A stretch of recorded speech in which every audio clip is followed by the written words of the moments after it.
And so now we start Aristotle. Aristotle, 384 to 322 BC, lived 61, 62 years, depending on births and death. Now, looking at this picture, over here we have Plato, and over here we have Aristotle. And we notice, what's Plato doing? He's pointing to reality. What's real? The one thing up there. It's not chairs, it's chairness. That's what's real. Aristotle's saying, no, reality's right here. It's these many things. No, it's that. What book is he holding? He's holding his Timaeus. His Timaeus is a book that explains that this is just the forms projecting themselves into the void. And so the Timaeus explains that what's real is what was then and there. When we were then and there, that's when we were in reality. Aristotle, holding his Nicomachean Ethics, which is a very common sense book, talking about what's important is what's here and around us. He's saying, no, what's important is here and now.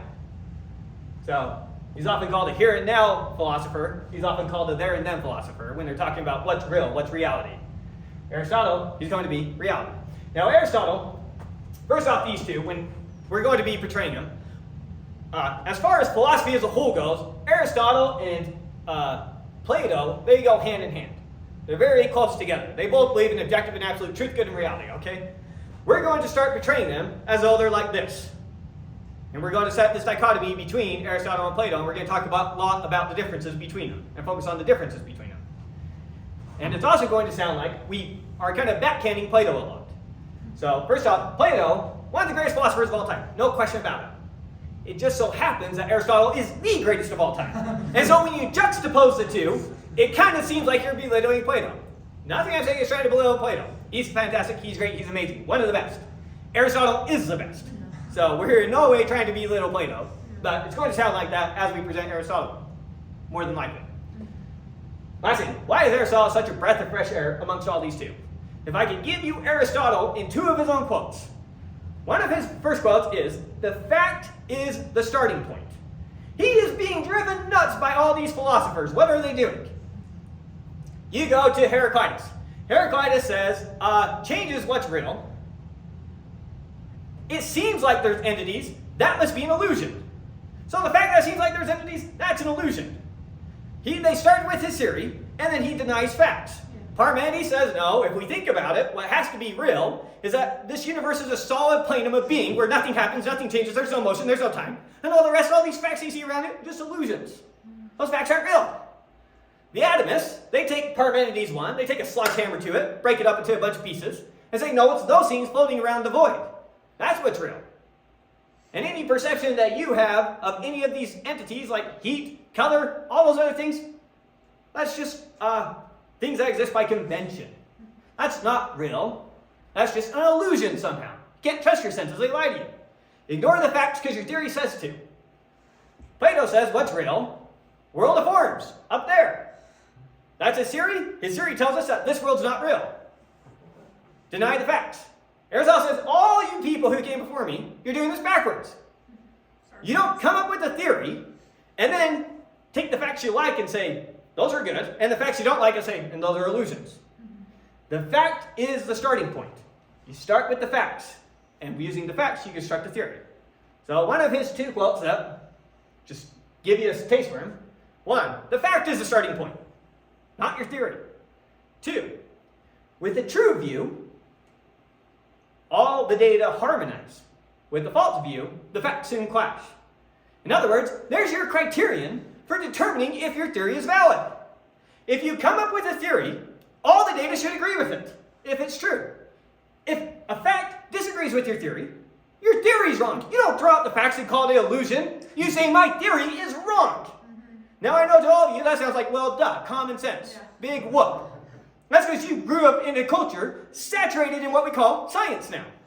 We're talking about the father of the scientific process. So to us, it sounds like all common sense. Well, duh. There's a reason it sounds that way. And it's because he was so persuasive that it caught on, and so everyone now agrees, everyone who's not in philosophy now agrees, yep, that's the way that it is. A lot of philosophers out there would still argue with this. So, that's why Aristotle's so great. Just give you a taste of him right out the door, and why he stands out head and shoulders above the rest. We're going to start talking about facts and using facts to construct theories. Isn't that great? So that was one quote. You said two. First quote. The fact is a starting point. Okay. Second quote. With a true view, all the data harmonize. With a false view, the facts soon clash. I think they're direct quotes. I may have mixed up a word or two. Tried to give it as direct as I could. But gives you a taste for the way that he's thinking. Alright, so that's why we love Aristotle, that's why he's great. But Aristotle, he's considered Plato's greatest student. I consider him the greatest philosopher of all time. A lot of people would agree, a lot of people also disagree, but not a lot of people who I would respect. Don't care about their feelings. Exactly. Now, he wrote roughly 200 treatises, none of which are extant. So sad. It's amazing how we almost lost Aristotle. All we have are lecture notes. And even then, we have more of Aristotle than we have of Plato. With Plato, we have his actual published works that he intended for the general public. With Aristotle, we don't have any of his actual works. All we have are lecture notes. And even the lecture notes, when you stack them all up, we got more words of Aristotle than we have of Plato. Roughly 600,000 words. To give you a sense, that's the first 5 Harry Potter books. This is not the first 5 Harry Potter books of written out dialogue. It's dense notes. A lot of notes. From Wikipedia. His writings cover many subjects, including physics, biology, zoology, metaphysics, logic, ethics, aesthetics, poetry, theater, music, rhetoric, psychology, linguistics, economics, politics, meteorology, geology, and government. Man wrote on everything. He was a universal genius. He was at the forefront of every single body of knowledge in his day, with the exception of math. Why? It's just not one that he was ahead of, at the forefront. He's ahead of everyone. Yeah. He is the authority on every single one of these topics, with the exception of math. And even then, he made major contributions to math through the development of logic for the first time. So he indirectly had a bunch of contributions to mathematics, but he didn't know the discovery that logic, this notion of backing up your math with your logic is Euclid. So Euclid basically takes the geometry of his day and organizes it into an Aristotelian system, the way that Aristotle lays out in his Organon.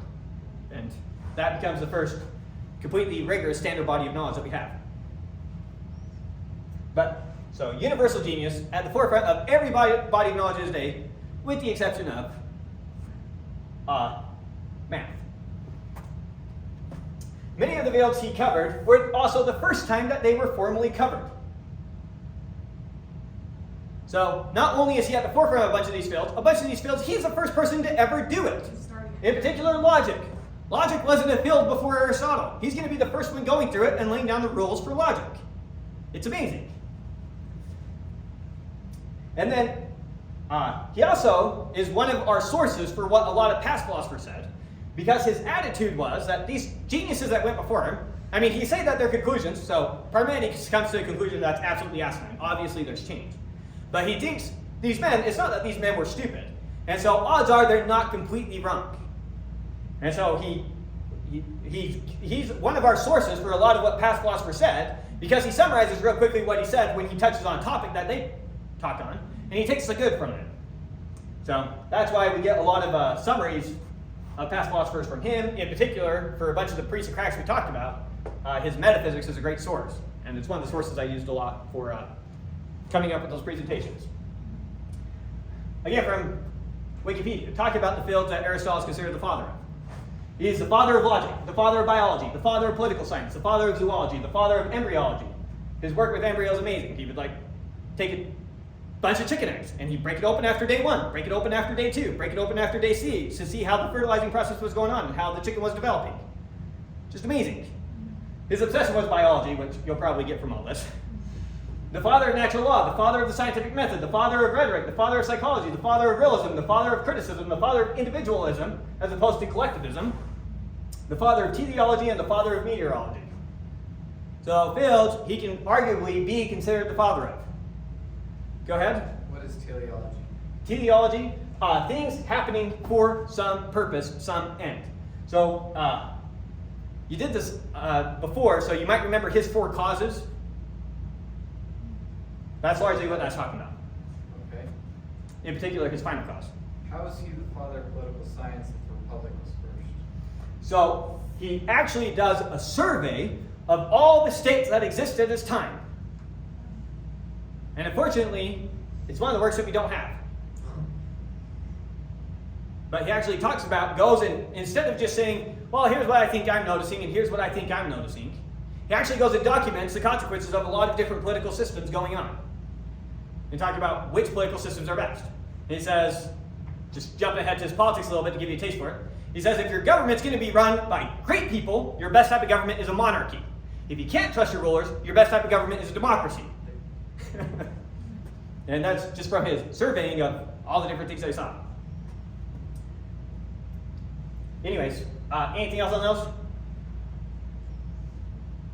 Now, another reason that he's considered the father of a lot of things is because he's the first one who develops the science of sciences. He's the first one that lays out the rules of what it is to create a systematic body of knowledge.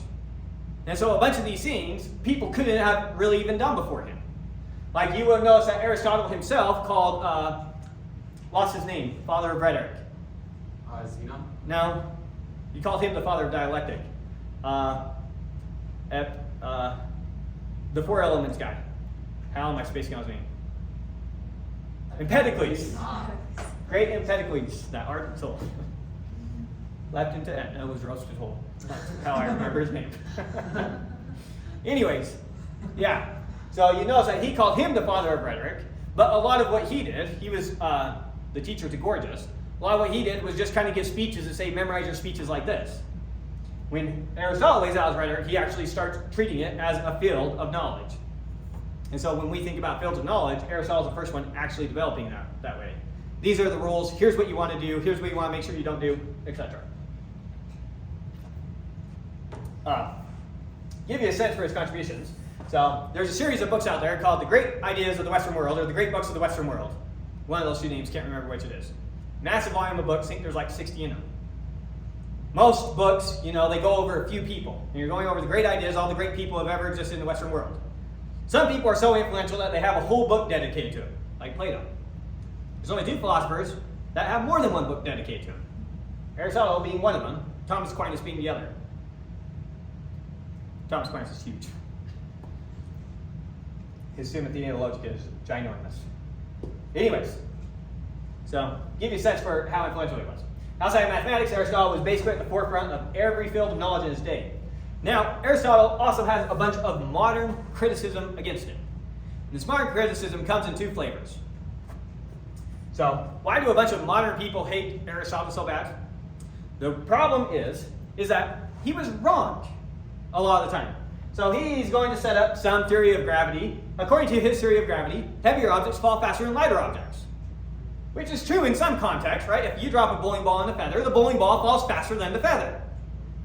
But Galileo proves that he was ultimately wrong. Surprise, surprise, Aristotle was wrong. And then later, Newton proves Galileo wrong. And then Einstein proves Newton wrong. And yet, Newton's not so hated, Galileo's not so hated. Why is Aristotle so hated? It's because in the systems he set up, he sets up this system, and it's so good, it's so complete, it is hard for the world to ever move past Aristotle. If you were some genius and you failed and you said, actually, you guys, it's A, where Aristotle said, no, it's B, everyone would just say to you, no, Aristotle said it's B, and look how perfect his system is, so you're wrong. So he's hated because of how well he caught on. That's one of the reasons that there's so much hatred of Aristotle out there. He did too good of a job. He was too convincing. His system worked too well. That's one of the reasons.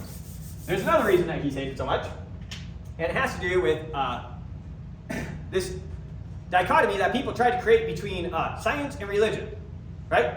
There's science over here, there's religion over here, and try to create this narrative that they're always opposed to each other.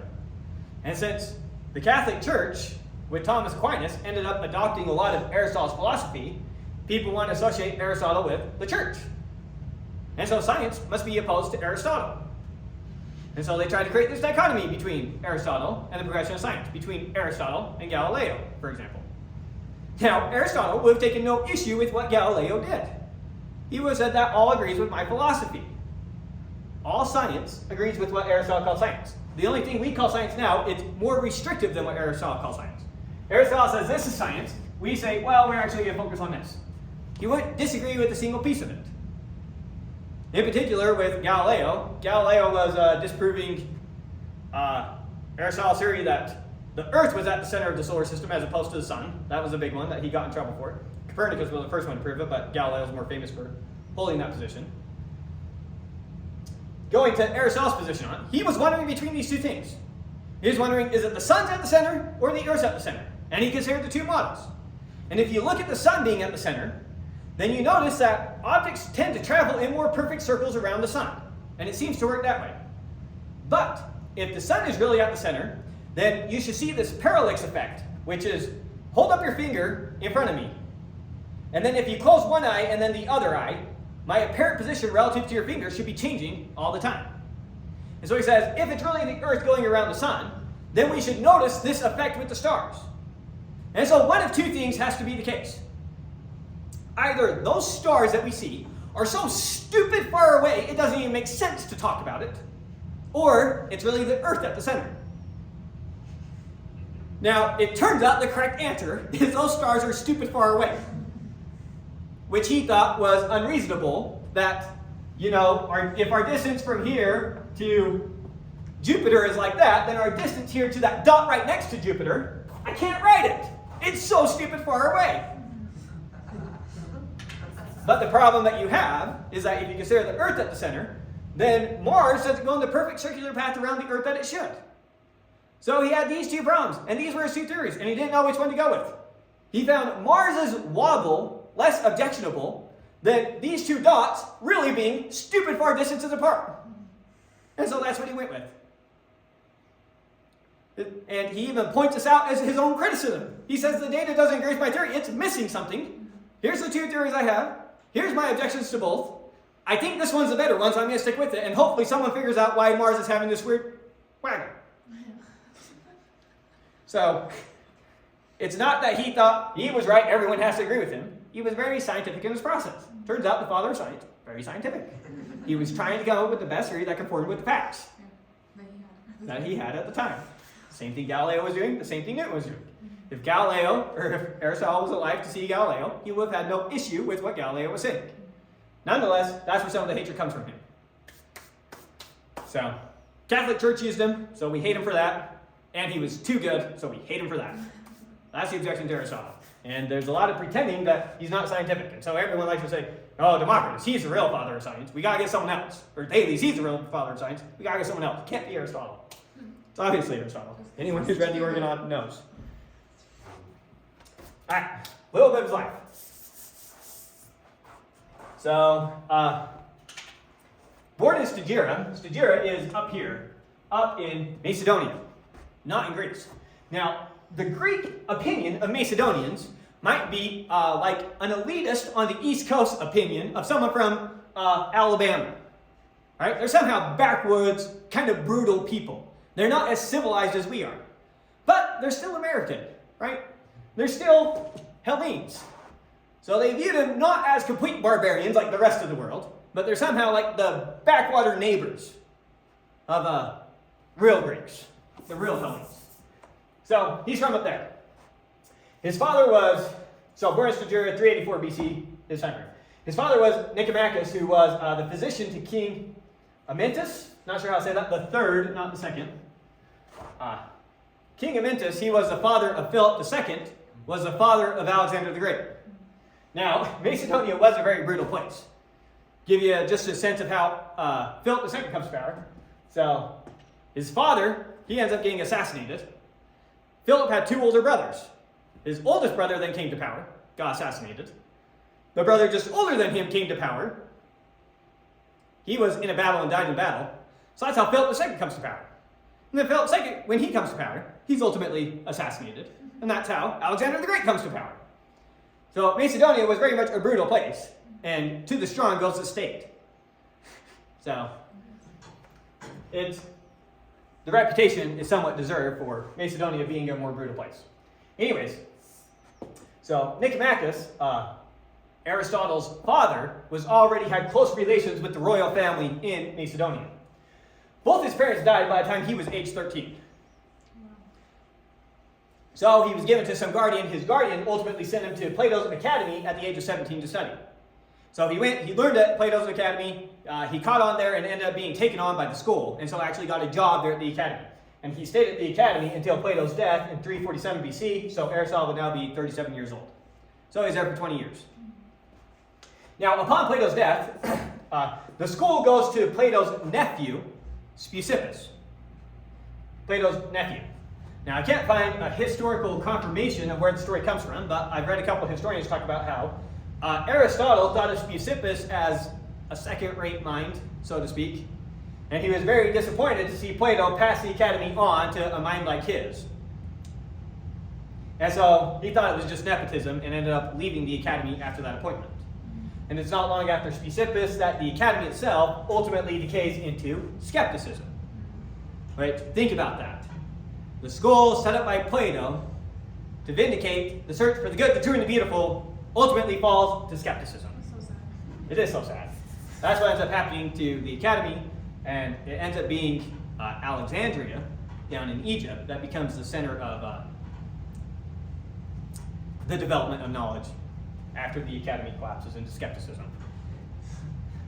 Anyways, so he then moved to Assos. Assos is somewhere over here in Asia Minor, up there. So he was here, he came down to Athens to attend the Academy. Once Plato died, he goes over here to Assos.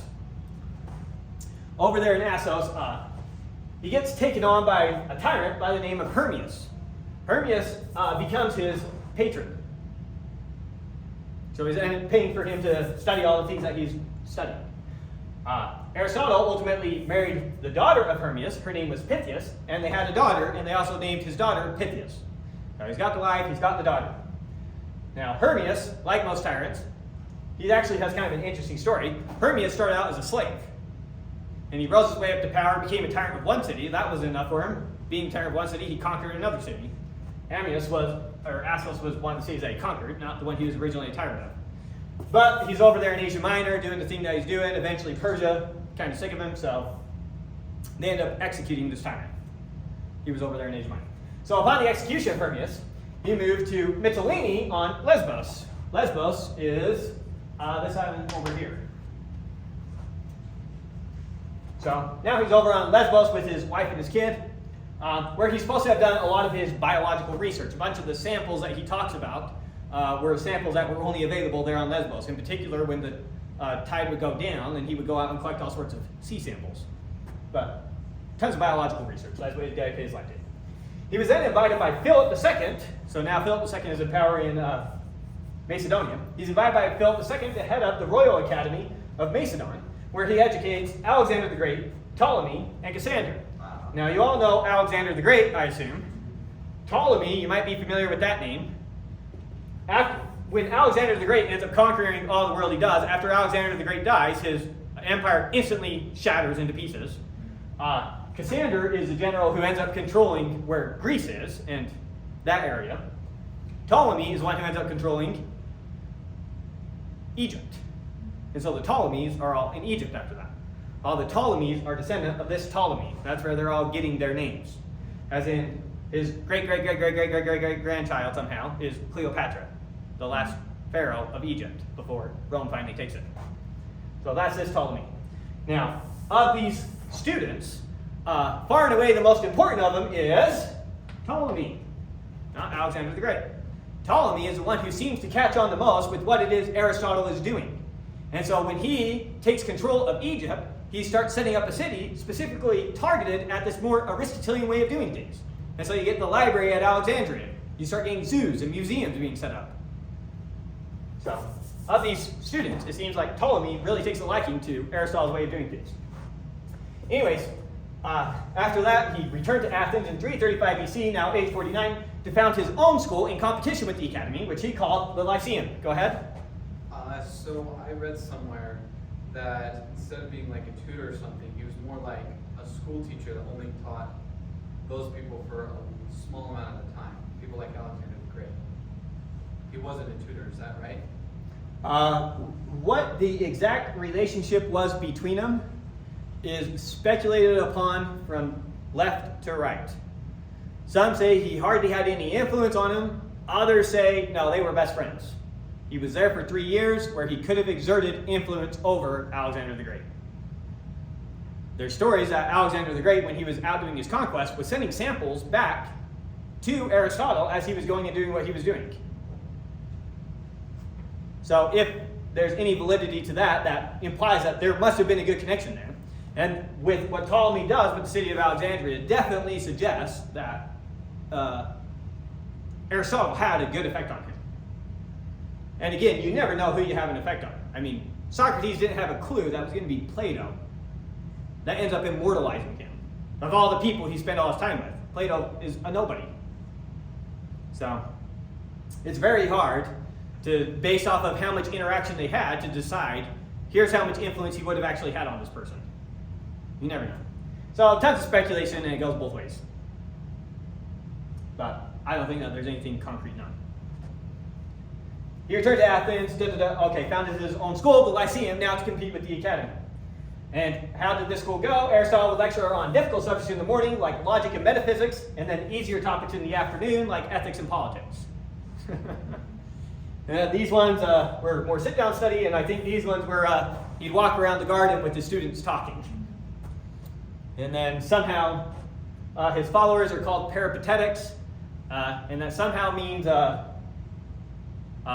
wandering, or it was like the name of a sheet cover that they were walking under, or the name of the garden they were walking around, somehow tied to the fact that they were walking when they did this. But anyways, when you hear about the peripatetics, those are followers of Aristotle's. I'll try not to use that word, but it's a common phrasing for his followers. While in Athens, his wife died. Aristotle then had a son by lover that he basically took. I think what I read is she was a common law wife, so they never legally got married, but they were recognized as married.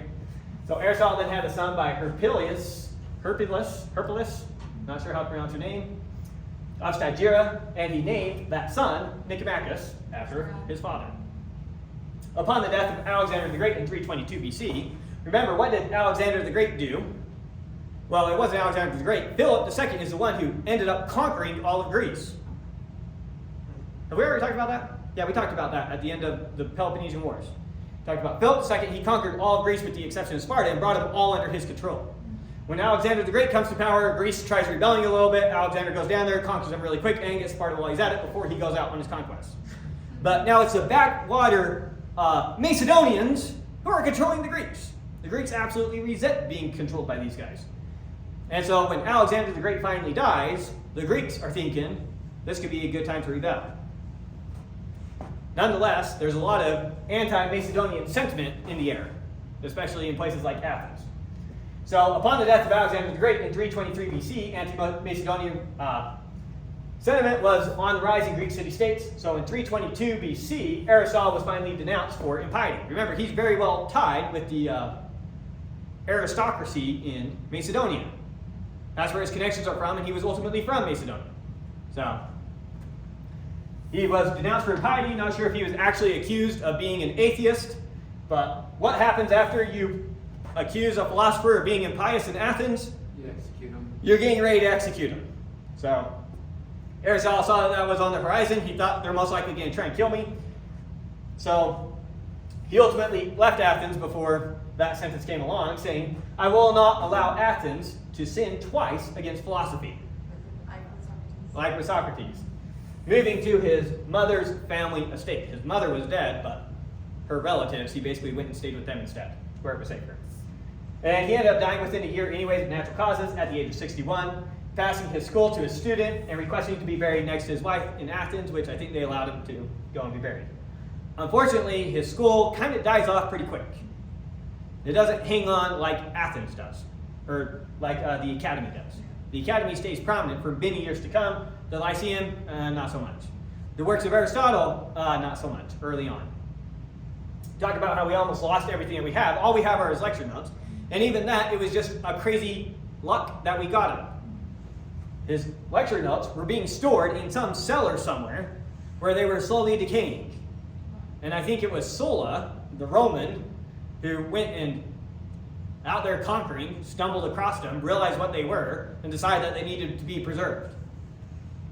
But just in some guy's cellar, rotting away, It could have been a very easy twist of fate where we didn't even get any of Aristotle. And don't even know what the world would be like if that didn't happen. So, what you get off history, very fickle, very random. And we happen to get his lecture notes, none of the 200 treatises that he actually wrote, to be consumed by the public. And it's probably largely because of this, how much Greece hated the Macedonians early on, but who knows. So that gives us his life. We'll start next time summarizing his actual philosophy and getting into what he thought. Now, huge warning. Next week we are going to be starting Aristotle's Organon. Aristotle's Organon is, in my opinion, the most important philosophical text ever put together. I think it's one of the 3 most important books in academia ever put together. I put it on par with Euclid's Elements and Newton's Principia. That's how important it is. It is a book that introduces logic, which means we're going to be talking a lot about logic, which means you need to be comfortable with the notation of logic. As we go through it, I am not going to describe everything the way that Aristotle does because it's not very good. It's the first time going over it. We have much better symbolization now, much better ways of representing things now. So you need to be comfortable with logical notation. These symbols cannot scare you.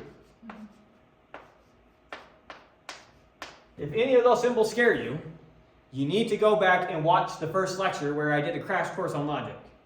There's a reason we did a crash course on logic. That's in the first lecture. I strongly, strongly, strongly recommend going back to that first lecture and watching the part where we recover logic. Because, I mean, if something like this, if I can't write something like this,